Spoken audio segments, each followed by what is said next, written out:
নমস্কার, সুরমা বার্তায় আপনাদের স্বাগত জানাই। আমি প্লাবন। এবারে দেখে নিচ্ছি সংবাদ শিরোনাম। রাজ্য জুড়ে চলমান উচ্ছেদ অভিযানকে সমর্থন জানিয়ে মিছিল শ্রীভূমি বিজেপির। দীর্ঘ 55 দিন বন্ধ থাকার পর জনগণের জন্য খুলে দেওয়া হলো গেমন সেতু। পুলিশ ফাঁড়িতে চুরিকাণ্ডে পুলিশের হাতে গ্রেফতার পুলিশ। শ্রীভূমি পুলিশের অভিযানে হেরোইন সহ 3 আন্তঃরাজ্য মাদক সরবরাহকারী গ্রেফতার। আসাম জুড়ে চলমান উচ্ছেদ অভিযানের সমর্থনে ভারতীয় জনতা পার্টির মিছিল। মুখ্যমন্ত্রী ডক্টর হিমন্ত বিশ্ব শর্মাকে ধন্যবাদ জানিয়ে মঙ্গলবার এই মিছিলের আয়োজন করে শ্রীভূমি জেলা বিজেপির কর্মকর্তারা।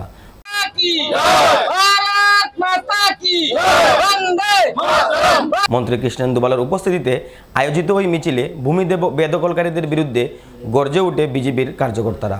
আসামের বিভিন্ন জেলায় অবৈধভাবে সরকারি জমি দখল করে বসতি স্থাপন করে আসছিল বহু লোক। লক্ষিমপুর, ধুবড়ি, গোয়ালপাড়া, দরং সহ অন্যান্য জেলার সরকারি জমি বেদখলমুক্ত করার জন্য ডক্টর হিমন্ত বিশ্ব শর্মা নেতৃত্বাধীন আসাম সরকার উচ্ছেদ অভিযান চালিয়ে যাচ্ছে। মুখ্যমন্ত্রীর এই পদক্ষেপকে স্বাগত জানিয়ে বিজেপি কার্যকর্তারা হাতে হাতে দলীয় পতাকা নিয়ে এক বিশাল পদযাত্রায় সামিল হন। পদযাত্রাটি জেলা বিজেপি কার্যালয় থেকে শুরু হয়ে শহরের প্রধান সড়ক পরিক্রমা করে আম্বেদকর পার্কে এসে সমাপ্ত হয়। মিছিলের পর আম্বেদকর পার্কে এক আলোচনা সভারও আয়োজন করা হয়। আলোচনা সভায় উপস্থিত বক্তারা সরকারি জমি বেদখল মুক্তের সমর্থনে বিভিন্ন বক্তব্য তুলে ধরেন। সরকারের এই পদক্ষেপকে আরও এগিয়ে নিয়ে যাবার বার্তা দেন জেলা বিজেপির কার্যকর্তারা। আমাদের ভবিষ্যৎ প্রজন্ম সুন্দরভাবে বসবাস করতে পারে, তার জন্য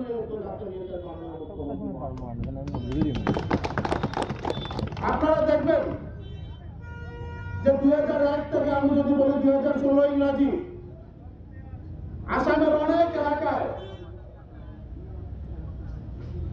অবৈধ ব্যক্তিরা এসে মাটি দখল করেছে। ফরেস্ট ল্যান্ড হোক, পিজিআর হোক, সরকারি খাস মাটি হোক, যেখানে মাটি পেয়েছে এখানে দখল করা হয়।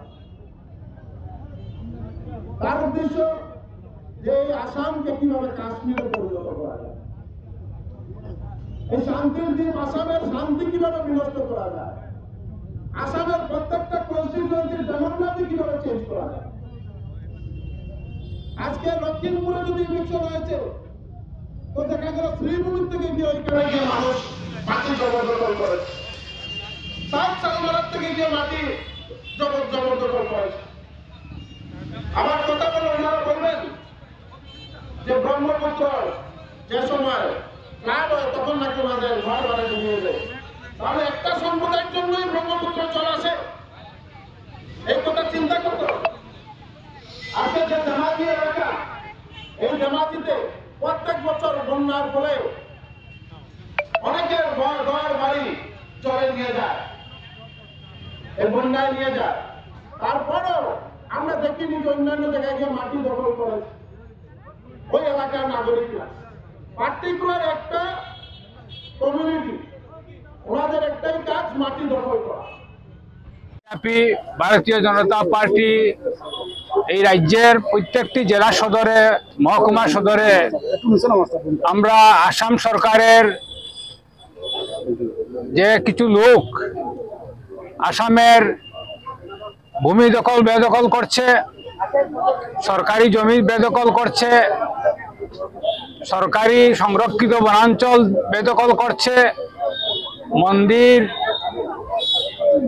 এবং ধামঘর ইত্যাদি জায়গা বেদখল করছে। এর বিরুদ্ধে আমাদের আসাম সরকার ব্যবস্থা নিয়েছে এবং আসাম সরকারের সঙ্গে আমরা আছি। আমরা দেখতে পাচ্ছি যে এই বেদখলকারী যখন মুক্ত করা হয়েছে, তাদের এই বেদখল মুক্ত করার সময় তাদের স্টেটমেন্ট পাওয়া গেছে। তারা বলছে কয়েক মাস আগে তারা বাংলাদেশ থেকে এসেছে। হ্যাঁ, সবাই বাংলাদেশি নয়, তার মধ্যে আছে বাংলাদেশি যারা 6-7 মাস ও কিছুদিন আগে আমরা এসেছি নিজে বলছে। এই ধরনের মানুষও বেদখলকারীর মধ্যে রয়েছে। আমাদের আসামের মানুষও রয়েছে যাদের নিজস্ব পাট্টা জমি, বাড়িঘর সব আছে, তা সত্ত্বেও তারা অন্য জায়গায় গিয়ে সরকারি জমি বেদখল করছে, সংরক্ষিত বনাঞ্চল তারা বেদখল করছে, মন্দির, নামঘর ইত্যাদির ভূমি বেদখল করছে। এগুলা ভারতীয় জনতা পার্টির নেতৃত্বাধীন আসামের যে সরকার চলছে, ডক্টর হিমন্ত বিশ্ব শর্মাজির নেতৃত্বে যে সরকার চলছে, এই সরকার এদের বিরুদ্ধে ব্যবস্থা নিচ্ছে, উচ্ছেদ অভিযান চালিয়েছে। আমরা এই সরকারের সঙ্গে আমরা আছি। আমরা চাই আসামে প্রকৃত যদি কেউ ভূমিহীন থাকে তার নিজের জেলায় এসে দরখাস্ত করবে, তার খেয়াল খুশি মতো। আমি করিমগঞ্জের মানুষ, আর আমি নগাঁও গিয়ে সংরক্ষিত বনাঞ্চলে আমি ঢুকে পড়েছি আমার ভূমি নেই বলে, এটা তো বললে হবে না। আমার নিজের জেলায় ভূমিহীন হিসেবে আমি কোন দরখাস্ত দিয়েছিলাম কিনা দেখা হবে। আমার জেলায় আমি ভূমিহীন হিসেবে দরখাস্ত করে দেখা হবে যে সত্যিকারে আমার বাড়ি কোথায়, তোমার ভোটার আইডি আছে কিনা, তোমার আধার কার্ড আছে কিনা, তোমার ঠিকানা দেখা হবে, ওখানে তোমার জমি আছে কিনা দেখা হবে নিজের থেকেই। এটা আমার মনে হয় এটা পরিকল্পনা মাফিক এটা হচ্ছে, পরিকল্পনা মাফিক হচ্ছে। ভারতীয় জনতা পার্টির নেতৃত্বাধীন সরকার এই পরিকল্পনা মাফিক কোন প্রকারের বেদখলে আমরা নেই, আর এগুলা বরদাস্ত করা হবে না। আমাদের সরকার, মুখ্যমন্ত্রী যে অভিযান শুরু করেছে, আমরা 100% মাননীয় মুখ্যমন্ত্রী মহোদয়ের সঙ্গে আমরা রয়েছি। আর এই মুখ্যমন্ত্রী মহোদয়কে সমর্থন জানানোর জন্য আজকে আমাদের এই যাত্রা, এই পদযাত্রা আমাদের সমগ্র আসামে আজকের দিনে এটা হবে। এটা আমরা প্রমাণ করে দিতে চাই যে আমরা মুখ্যমন্ত্রী মহোদয়ের সঙ্গে আছি, এবং তিনি আসামকে রক্ষা করার জন্য এই যে পদক্ষেপ নিয়ে উচ্ছেদ অভিযান চালিয়েছেন, এটা আসামকে রক্ষা করার জন্য। আমরা আজকে দেখতে পেলাম যে উত্তরাখণ্ডে ছদ্মবেশী সাধু, এরা বাংলাদেশের। বরাক নদীর উপরে থাকা গুরুত্বপূর্ণ গেমন সেতু খুলে দেওয়া হলো বরাক উপত্যকার জনগণের জন্য। দীর্ঘ 55 দিন বন্ধ থাকার পর মঙ্গলবার আনুষ্ঠানিকভাবে খুলে দেওয়া হলো বরাক উপত্যকার গুরুত্বপূর্ণ গেমন সেতু। রক্ষণাবেক্ষণ ও মেরামতের কাজ শেষে সেতুটি ফের যান চলাচলের জন্য উন্মুক্ত হওয়ায় স্বস্তি ফিরেছে কাছাড়, শ্রীভূমি ও হাইলাকান্দি সহ ত্রিপুরা ও মিজোরামের জনগণের মধ্যে। মঙ্গলবার পূজানুষ্ঠান ও লালফিতা কেটে এর উদ্বোধন করেন বরাকের 2 মন্ত্রী কৌশিক রায় ও কৃষ্ণেন্দু পাল। এর সময় উপস্থিত ছিলেন কাছাড়ের জেলাশাসক Mridul Kumar Yadav, police super Nomal Mahato, NHIDCL এর জেনারেল ম্যানেজার গৌরাঙ্গ দেওগড়ে সহ বিভিন্ন পদাধিকারীরা। তাছাড়াও বিজেপির রাজ্য, জেলা ও মণ্ডল স্তরের বিভিন্ন কার্যকর্তারা উপস্থিত ছিলেন। আৰু বিশেষকৈ আপোনালোকে সকলোৱে জানে যে আজি আমাৰ বৰাক উপত্যকাৰ যিটো main bridge, entry point, life line, আমাৰ গ্ৰেমন সেতু, এইটো আজি নৱকলেবৰে আকৌ উদ্বোধন হ'ল। আৰু আজিৰ পৰা সব গাড়ী যাতায়াত কৰিব পাৰিব। বিশেষকৈ আমাৰ ত্ৰিপুৰা, মিজোৰাম বা বৰাকৰ লগত ইমান দিন ধৰি আজি প্ৰায় 55 ডেজ পিছত আজি উদ্বোধন হৈছে। আৰু ভাল লাগিছে। আৰু মাননীয় মুখ্যমন্ত্ৰী ডক্টৰ হিমন্ত বিশ্ব শৰ্মা মহোদয়ে বিশেষকৈ ডেইলি যে ব্ৰিজৰ কামৰ অগ্ৰগতিৰ খবৰ লৈছিলে, আৰু যাতে খুব সোনকালে ব্ৰিজটো কমপ্লিট হয়। যে টাৰ্গেট আছিল যে 20 জুলাইলৈকে, কিন্তু 15 জুলাই আমাৰ কামটো সম্পন্ন হৈছে। আৰু আমাৰ আজি আপোনালোকসকলৰ সহযোগিতা, আশীৰ্বাদ, ভগৱানৰ আশীৰ্বাদে আজি নতুনকৈ আৰু পুনরায় চালু হল। আর সকলে মিলি আমি যাতে এই ব্রিজখন ভালকে যাতে রাইজে যাতায়াত কৰিব পাৰে তাৰ কাৰণে লুক আফটাৰ কৰিব লাগিব। আৰু এটা বিশেষ বাৰ্তা হ'ল মাননীয় মুখ্যমন্ত্ৰী মহোদয়ৰ যিটো আগ্ৰহ, যাতে আমাৰ গোটেই বৰাক উপত্যকা হোক বা মিজোৰাম, ত্ৰিপুৰা সকলে মিলি যাতে আমাৰ মিনিমাম কেপাচিটি অফ লোড যিটো আছে, যে গাড়ীৰ যিমান কেপাচিটি তাৰ ওপৰত ভিত্তি কৰি যাতে তেওঁলোকে যাতে বস্তু কেৰি কৰে, যাতে ইয়াত অভাৰলোড নহয়। আৰু যোনে যোনে অভাৰলোড কৰিব তাৰ ওপৰত ফাইন হ'ব, গাড়ী ধৰিব, গাড়ী চিজ হ'ব। একদম এইটো ষ্ট্ৰিক্ট প্ৰিন্সিপল। কালি আমি আৰু আমাৰ সতীৰ্থ মন্ত্ৰী কৌশিক ৰায় মহোদয় আমরা দুইজনে মিলি আৰু আমাৰ জেলাধিপতি কাছাৰ, SP কাছাৰ আৰু DTOৰ লগত কথা হৈছে। আৰু ইয়াত এটা টাস্ক ফোর্স গঠন কৰি দিয়া হৈছে।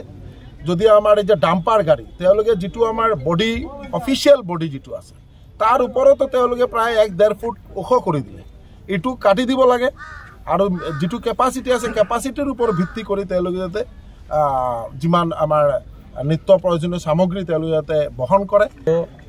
21 মে থেকে আমাদের এই গেমন ব্রিজ বন্ধ করা হয়েছিল 2 মাসের জন্য। 20 জুলাই মধ্যে 60 দিনের মধ্যে এটা যাতে সম্পূর্ণ করা যায় সে কাজ আরম্ভ করেছিল।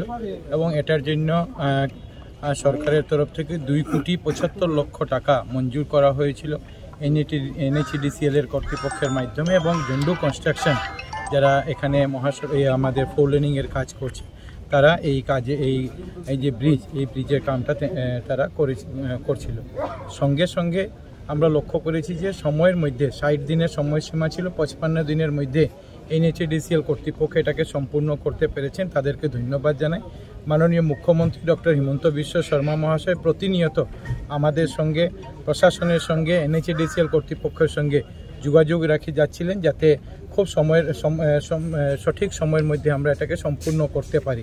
আপনারা জানেন যে এই ব্রিজ শুধু কাঠিগড়া বা 5 গ্রামের সংযোগ করার জন্য নয়, এই ব্রিজ বরাক উপত্যকার একটা লাইফলাইন, আর সঙ্গে বরাক উপত্যকার সঙ্গে সঙ্গে মিজোরাম, ত্রিপুরা এবং মণিপুরের একটা পার্ট এই ব্রিজের উপর নির্ভরশীল। এই গত 2 মাসে 55 দিনে এই এলাকার অনেক জনসাধারণ, রোগীদের, ছাত্রছাত্রীদের, ব্যবসায়ীদের, জনসাধারণ অনেক রকমের কষ্ট হয়েছে, কিন্তু ব্রিজকে ঠিক করার লক্ষ্যে সবাই সাহায্য সহযোগিতা করেছেন। ধন্যবাদ সঙ্গে সঙ্গে জানাবো যে এখানকার যারা সাংবাদিক বন্ধুরা, সাংবাদিক বন্ধুরাও ব্রিজের কাজ কীরকম হচ্ছে কীরকম নয় সে বিষয়ে আমাদেরকেও আপনারা বারংবার সে ব্যাপারে সজাগ করেছেন। কাজ যাতে ভালো হয়, তাড়াতাড়ি হয়, সেটা নিয়ে আপনাদেরও অনেক বিশেষ ভূমিকা নিয়েছিল, আপনাদেরকে ধন্যবাদ জানাই। পুলিশ ফাঁড়িতে চুরিকাণ্ড, চুরির অভিযোগে গ্রেফতার পুলিশ কর্মী। অবিশ্বাস্য হলেও ঘটনাটি সংঘটিত হয়েছে কাচারের কালাইন পুলিশ ফাঁড়িতে। চুরিকাণ্ডের সাথে জড়িত থাকার অভিযোগে গ্রেফতার হয়েছে কাজল মহন্ত নামের এক পুলিশ কর্মী। ঘটনার বিবরণে জানা যায়, কিছুদিন পূর্বে কালাইন পুলিশ ফাঁড়িতে একটি ট্রাক থেকে কয়েক বস্তা পোস্ত জব্দ করে পুলিশ। জব্দ হওয়া অবৈধ পোস্তভর্তি বস্তাগুলো পুলিশ কালাইন থানায় নিজ জিম্মায় রাখে। পুলিশি জিম্মায় থাকা জব্দ হওয়া পোস্তভর্তি বস্তার মধ্যে কয়েকটি বস্তা থানা থেকে গায়েব হয়ে যায়। ঘটনাটি প্রকাশ্যে আসতেই পুলিশ কর্মীদের মধ্যে নানান চর্চার সৃষ্টি হয়। পুলিশি তরফে শুরু হয় তদন্তে নেমে কালাইন পুলিশ ফাঁড়ির কাজল মহন্ত নামের এক পুলিশ কর্মীকে পোস্ত চুরিকাণ্ডে গ্রেফতার করা হয়। গ্রেফতার হওয়া পুলিশ কর্মী কাজল মহন্তকে আদালতে হাজির করা হলে আদালতের নির্দেশে জেলে প্রেরণ করা হয় তাকে। এদিকে কালাইন থানার এই চুরিকাণ্ডে থানার আরও পুলিশ কর্মী জড়িত থাকারও সন্দেহ করা হচ্ছে। কালাইনের সিন্ডিকেট মাফিয়া জাবির, সমীর, শাকিল সহ বেশ কয়েকজন মাফিয়া থানার এই চুরিকাণ্ডে জড়িত থাকার সন্দেহ করা হচ্ছে। শ্রীভূমি পুলিশের অভিযানে হেরোইন সহ 3 আন্তঃরাজ্য মাদক সরবরাহকারী গ্রেফতার। AS10B 2974 নম্বরের একটি অটোরিক্সায় তল্লাশি চালিয়ে 8.6 গ্রাম হেরোইন জব্দ করা সহ পুলিশ গ্রেফতার করে 3 সরবরাহকারীকে। শ্রীভূমি জেলার রামকৃষ্ণনগর থানা এলাকার শ্রীপুরে পুলিশ অভিযান চালিয়ে হেরোইন সহ দিলওয়ার হোসেন, ময়না মিয়া ও মুকলেস আলী নামের 3 সরবরাহকারীকে আটক করে। সরবরাহকারীরা মিজোরাম থেকে ড্রাগস এনে পুলিশের চোখে ধুলো দিতে গাড়ি বদল করে অটো করে যাচ্ছিল। পুলিশের অভিযানে জব্দ হওয়া ড্রাগসের পরিমাণ কম হলেও তার নেপথ্যে অন্য কাহিনী থাকার সম্ভাবনা থাকায় পুলিশ তদন্ত অব্যাহত রেখেছে।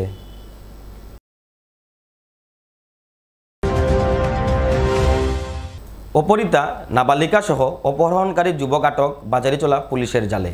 পক্ষকালের মাথায় অবশেষে অপহৃতা নাবালিকা সহ অপহরণকারী যুবক ধরা পড়ল বাজারিচড়া পুলিশের পাতা জালে। এ মর্মে বাজারিচড়া থানার SI প্রভাকর চৌধুরী জানান, গত 1 জুলাই উক্ত থানার অন্তর্গত বৈঠাকাল এলাকার এক নাবালিকা স্নান করতে গেলে তাকে অপহরণ করে ফুসলিয়ে পালিয়ে নিয়ে যায় শ্রীভূমি থানার অন্তর্গত ধনিবর করামণি গ্রামের জৈনক আসাদুর আলীর বছর 20 ছেলে আমির উদ্দিন।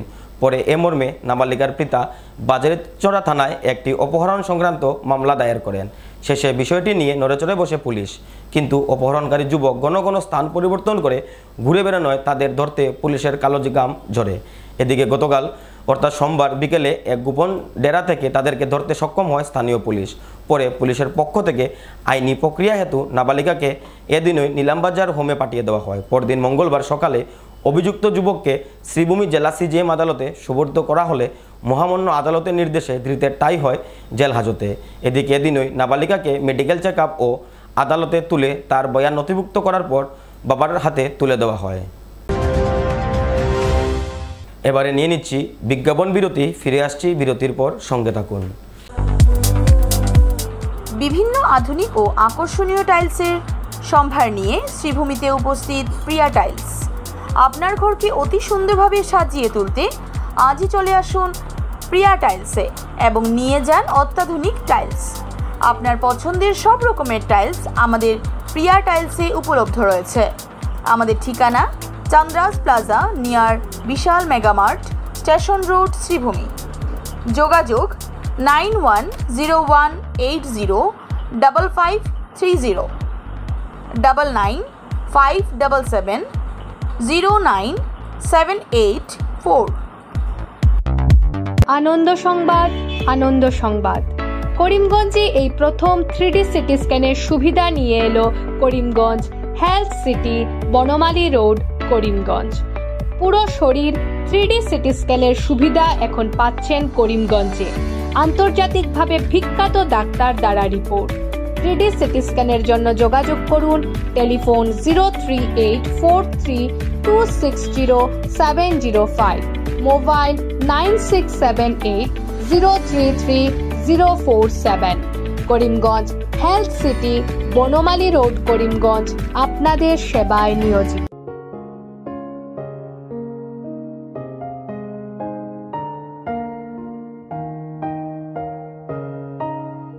চিকিৎসা সেবায় নতুনত্ব নিয়ে হাজির নিউ লাইফলাইন হাসপাতাল। অত্যাধুনিক প্রযুক্তিতে এখানে pinhole surgery, gallbladder, appendix surgery করা হয়। শিলচর মেডিকেল কলেজের সার্জারি বিভাগের অতিরিক্ত প্রফেসর ডক্টর RC শ্যাম সার্জারিগুলি করবেন। তাছাড়া তিনি প্রতি শনিবার বিকেল 3টে থেকে OPD-তে রোগী দেখবেন। রয়েছেন শিশুরোগ বিশেষজ্ঞ ডাক্তার গুলজার হোসেনও।